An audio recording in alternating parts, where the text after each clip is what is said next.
Chapter 1 The Hijackings.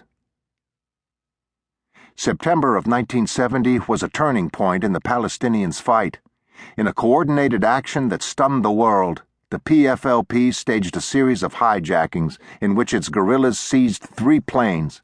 2 of them were flown to Dawson's Field, a disused desert airstrip outside Amman, Jordan. The 3rd plane, a new Jumbo 747, landed in Cairo and was blown up as soon as the passengers had disembarked. A 4th hijack attempt of an El Al Airlines jet was foiled in flight. A day later, another plane was hijacked to Dawson's Field. By the end, 3 jetliners were parked in the Jordanian desert, with over 300 passengers being held hostage and the PFLP demanding the release of some of its members from Israeli jails. Although hijackings were not uncommon, this was the biggest ever, and I felt a twinge of jealousy that I was not covering it. It wasn't long before my wish came true. The following day, I had a call from London telling me that I should be on the next plane to Beirut.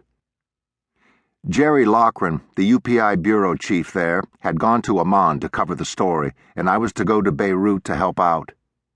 Beirut at that time was one of the most exotic and beautiful cities in the Mediterranean. It was often called the Paris of the Middle East, and the name was apt. Just as Britain had been given control over Palestine after World War I, France had been given the mandate over Lebanon, and there was still a strong French influence there. Beirut was a vibrant open city, with nightclubs, bars, casinos, and restaurants. Beirut was where the sheiks and amirs of more strictly Muslim Arab countries came to play or seal deals with businessmen from London, Paris, or New York over glasses of champagne at the King George Hotel. It was the city where the spies spied on one another and occasionally even drank together. As soon as I landed, I went straight to the UPI bureau, which was located in the An-Nahar newspaper building on Hamra Street. The office was in turmoil when I arrived. The hijackers had just released a group of passengers, some women, children, and older people.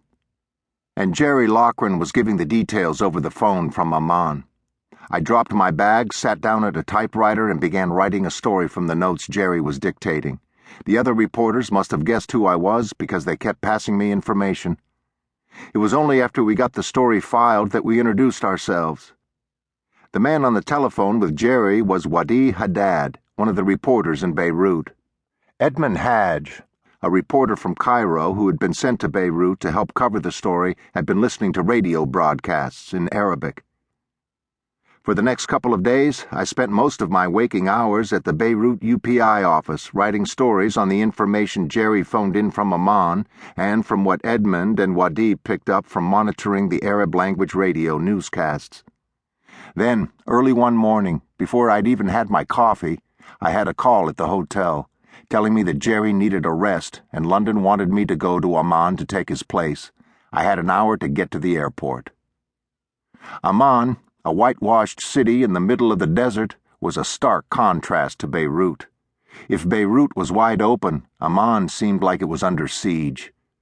At first glance, it looked like any other town. There was traffic on the streets and people went about their business as usual. Then I noticed the men with guns on almost every corner. But these men were Palestinian guerrillas, not Jordanian traffic cops. On the drive into town, my taxi was stopped 3 times by Palestinians with AK-47s. I left the talking to my driver, and what he said must have been all right because each time we were waved on.